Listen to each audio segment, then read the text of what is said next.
Hey everyone, it's Jenna Melanson from Canadian Beats Media. I'm joined today by Juno-nominated Canadian artist Francois Klark for our new segment of 5 Qs. Welcome, Francois. Hey, Jenna. Thank you. So first off, care to give a brief introduction to our listeners? My name is Francois Klark, and I am originally from South Africa. I moved to Canada to study music. I've been in Canada ever since. I'm a singer-songwriter, and I make singer-songwriter pop songs that has a little bit of a orchestral influence and a little bit of my South African roots. Okay. You released your album Adventure Book last July. Care to tell us a bit about the creative process behind the release? Sure. It was during that time a couple of years ago when we were all in our houses and we couldn't go anywhere. And the world kind of stopped, and I was able to sit behind my piano and just write and write. And I had all these ideas and stories that kind of came back to me from all the different countries that I visited and people that I've met, and a little bit of stories from my childhood. And so out of that came this whole idea of a Wanderlust album.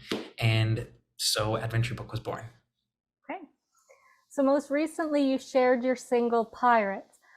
I'd love to know a bit of the backstory on that track. That track had its birth in Oaxaca City in Oaxaca, Mexico.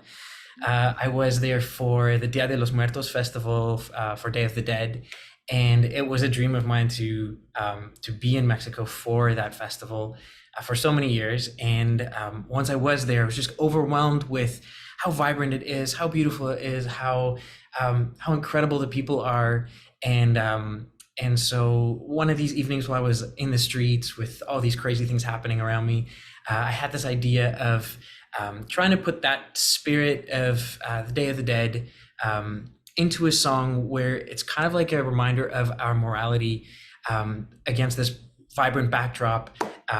And so the song kind of starts out as a carpe diem song where it kind of talks about how we get so obsessed about every day and we get so caught up in it, we forget to live, and we kind of lose that childlike spirit of just kind of living life and enjoying life. And then halfway through the song, it turns into a love song, and tells the story about two lovers in Oaxaca City during this crazy time of Dia de los Muertos. Just fun, exciting, up tempo, and it was so fun to write. Yeah. If you had to choose just one song from your album for a new listener to hear, which would you choose? Beautiful Universe. It is way more chill than a lot of the stuff on the record, but a song that has a very special place in my heart. It starts off with a very beautiful acoustic guitar that's played by my friend Heather Crawford. Beautiful, beautiful part that she plays on the guitar. And then later in the song, there's like full string sections that come in.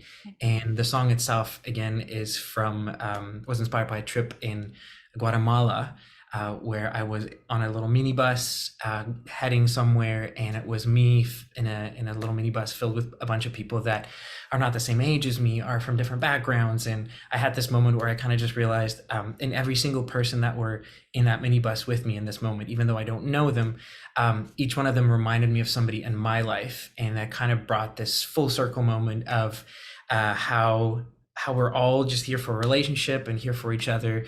And so hence the idea of Beautiful Universe kind of came to life. Amazing. What's next for you in 2023?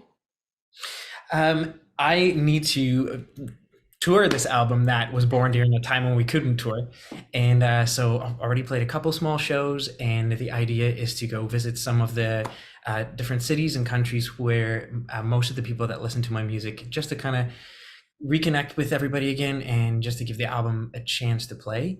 And then I am right behind the piano at this very moment. Just working on a couple new songs and new ideas, and I have this idea of working with a bunch of vocalists who I really love. And so I'm just at the very moment, like putting together a couple of songs, maybe 4 or 5 songs, just so I have an opportunity to record with some artists that I really like. Okay, awesome.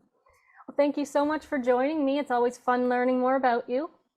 It is so nice to meet you in real life. And I also just quickly wanted to say Thank you so much for all your support throughout the years, because Canadian Beats have, with every single release that I've had for the longest time, you guys have picked it up, and I appreciate all the write ups and the interviews and all the support so much. So thank you so much, Jenna.